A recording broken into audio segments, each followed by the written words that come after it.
The late summer heat pressed down on the streets like a slow, heavy breath. The city shimmered under the midday sun, its sidewalks cracked and blistered, the air thick with humidity and unspoken tension. Somewhere beyond the brick facades and storefronts, past the neatly trimmed lawns and graffiti-tagged walls, a new chapter in the police department's history was about to begin. But no one on that block could have known it in that moment, least of all the two officers leaning against their squad car, sipping from paper cups as they scanned the street for something, or someone, to break the monotony. She had been walking for almost 10 minutes now, steady, deliberate steps down the cracked pavement, head high, a soft leather satchel tucked beneath her arm. Her name was Alicia Warren. She was 39 years old, with skin the color of polished mahogany and eyes that could move from warm to unyielding in the space of a blink. She wasn't dressed like someone you'd expect to see in that neighborhood on a weekday afternoon. A tailored navy suit jacket, slacks pressed with a knife-sharp crease, the faint glint of a gold watch under her cuff.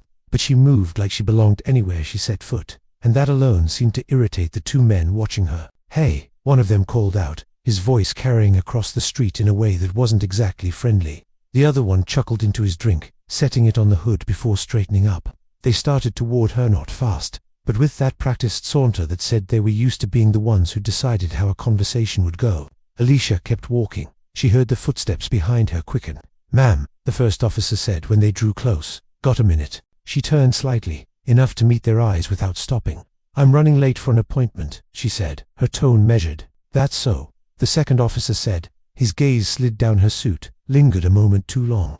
"Where you headed, all dressed up?" Alicia didn't answer. She'd been in enough of these moments to know when curiosity wasn't really curiosity, was a test, a fishing expedition, an excuse. She kept her eyes forward, resuming her pace. That was when she heard the words, low enough that a passerby might not have caught them, but sharp enough to slice through the humid air. "Figures dressed like that, probably thinks she's too good to talk to us." The second officer's laugh was a short, dry bark. "Or maybe she's out here trying to catch someone's attention." Alicia stopped. She felt the sun on her back, the faint scent of oil and asphalt, and the slow burn of anger rising in her chest. She turned, calm but deliberate, her eyes locking on both men. "Is there a problem, officers?" she asked. They exchanged a glance. The first one smiled, but it wasn't the kind of smile that warmed a room. "No problem at all. Just wondering what brings you through this part of town." "I wasn't aware this part of town required a permit," she said evenly. The second officer tilted his head, the smirk widening. "Depends on who you ask." Her fingers tightened around the strap of her satchel. She could feel the familiar weight of her badge inside, tucked neatly beside a stack of briefing documents. She thought about pulling it out, right then ending the theater, cutting short whatever game they thought they were playing, but something in her told her to wait, to see exactly how far they'd go when they didn't know who they were speaking to. They started circling now figuratively, if not literally. Questions that weren't really questions. Comments that brushed against personal, invasive territory. A reference to her wandering around alone. One of them asked where she lived, like it was a casual thing. Another joked about running her name just to make sure she checked out. Her pulse was steady, her voice controlled. Years of training, years of surviving in spaces where her authority, her capability, her very right to stand there, had been questioned again and again kept her poised. Still, there was something different about this moment. Not because it was the first time she'd been harassed, but because it might be the last time these particular officers would try it with anyone. A car horn blared somewhere down the block. A teenager with headphones crossed between them, eyes flicking briefly to Alicia before darting away. The two officers stepped back, only slightly, but enough for her to reclaim her personal space. "You know," she said quietly, "there's going to be a meeting at the precinct in exactly 20 minutes. They both raised eyebrows, surprised at the sudden shift. "I suggest you be there," she continued, "because I'd hate for either of you to be late on my first day."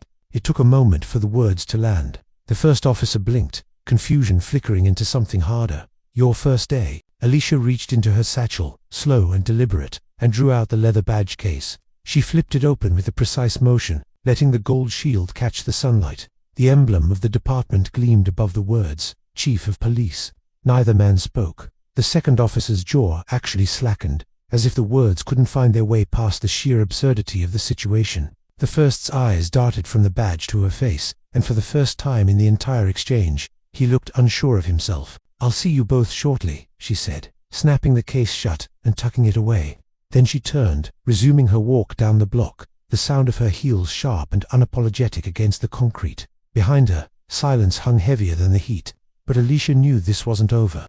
The moment in the street was only the prelude. The real reckoning, the one that mattered, was coming. And when it did, there would be no room for smirks, for casual disrespect, for the hollow comfort of a uniform used as a shield. There would only be the truth, and the choice of what to do with it. The air inside the precinct was cooler, but the atmosphere carried its own kind of heat.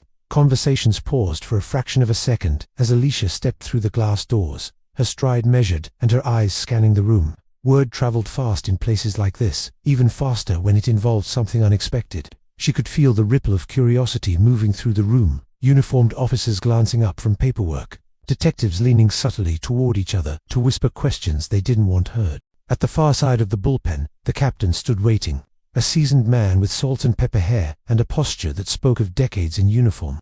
He wore an expression somewhere between pride and apprehension. He knew Alicia's record, he knew her reputation, but he also knew the department she was walking into and the resistance she would inevitably face. "Chief Warren," he greeted, offering a handshake. She took it firmly.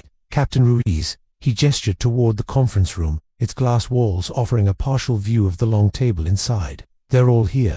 Alicia caught a flicker of movement through the glass. Two familiar figures sat among the gathered officers, shoulders tense, eyes fixed on the table in front of them. The same two men from the street. She walked in without hesitation. The conversations inside dropped to silence as every head turned. Some eyes registered surprise. Others betrayed something, called it out, suspicion, a quiet bracing for whatever changes might be coming. But Alicia wasn't here to win a popularity contest. She was here to lead. "Good afternoon," she began, her voice even but commanding. "For those of you who don't know me, my name is Alicia Warren. As of today, I am your new chief of police." There was a rustle of movement. A chair creaked. One officer cleared his throat like he was about to speak, then thought better of it. "I'm not here to deliver a long speech," she continued, "but I do want to make one thing clear. I did not take this position to maintain the status quo. I am here to build a department that serves every member of this community with fairness, respect, and integrity. And that means we are going to have some uncomfortable conversations, starting today." She let her gaze sweep the room, not lingering too long on any one person, until she reached the two officers from earlier. Their faces were composed now, professional masks firmly in place, but she could see the strain in their posture. "This morning, before I stepped into this building for the first time as your chief, I was approached on the street by two of our own. I was questioned without cause, spoken to with disrespect, and treated as if my presence in this city required explanation." A ripple moved through the room, an almost imperceptible tightening, as if everyone felt the shift in the air. "I don't tell you this to embarrass anyone," she said, though her eyes didn't leave the two men. "I tell you because it's a symptom of a deeper problem. A problem that has nothing to do with ignorance and everything to do with mindset. The belief that you can assess a person's worth, their intentions, their right to simply be based on the color of their skin, or the assumptions you carry." The second officer shifted in his seat, staring at the table, as if willing it to open up beneath him. The first's jaw tightened, his gaze locked somewhere just past Alicia's shoulder. "This ends here," she said. Her voice had lost none of its calm, but there was an edge now still beneath the surface.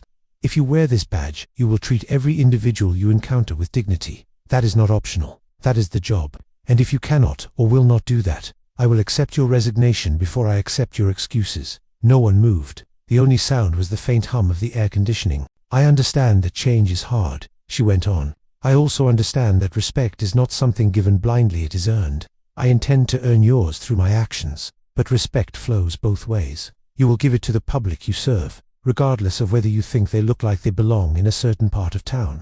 You will give it to each other, regardless of rank, background, or the stories you've told yourself about who people are." She paused, letting the weight of her words settle over the room. "I'm not naive," she said. "I know there are those among you who will test me, who will wait for me to stumble, to prove that I don't belong here. You'll find I'm not easy to break. I have been underestimated my entire life. I have been told, directly and indirectly, that my presence in certain spaces was an exception, something to be explained, justified, tolerated. And every time, I've stayed, I've led, I've proved those voices wrong." Her gaze flicked briefly to the two officers, holding just long enough for them to feel the recognition, the unspoken challenge. "You will not find me absent from the streets," she said. "I will be out there with you. I will see how you work, how you speak to people, how you handle conflict, and if I see behavior that undermines our duty, I will correct it on the spot." Silence again, but this time it was charged less with discomfort than with something approaching attention. Even the skeptics were listening now, perhaps unwillingly, but listening nonetheless. I believe in the possibility of this department, she finished. I believe we can do better, be better together. But belief is not enough. It's what we do from this moment forward that will decide who we really are. She stepped back from the table, scanning the room one final time. Meeting dismissed. Chairs scraped the floor as officers rose, some nodding slightly as they passed, others avoiding her gaze entirely.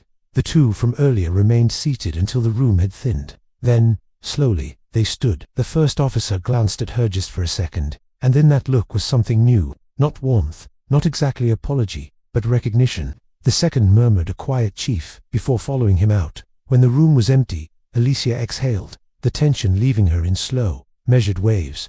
She knew this was only the beginning. Change, real change, was rarely swift. But she also knew the power of moments, the ones that stripped away pretense, that forced people to confront what they'd rather ignore. That morning, two men had seen a black woman on the street and assumed she was someone to question, to contain, to test. By afternoon, they had learned she was someone they would answer to. And though there was a long road ahead, Alicia Warren had taken the first step with the same resolve that had carried her through every door she wasn't supposed to walk through. Outside, the late summer sun still burned against the city. But inside her chest, the fire was her own and it would not go out.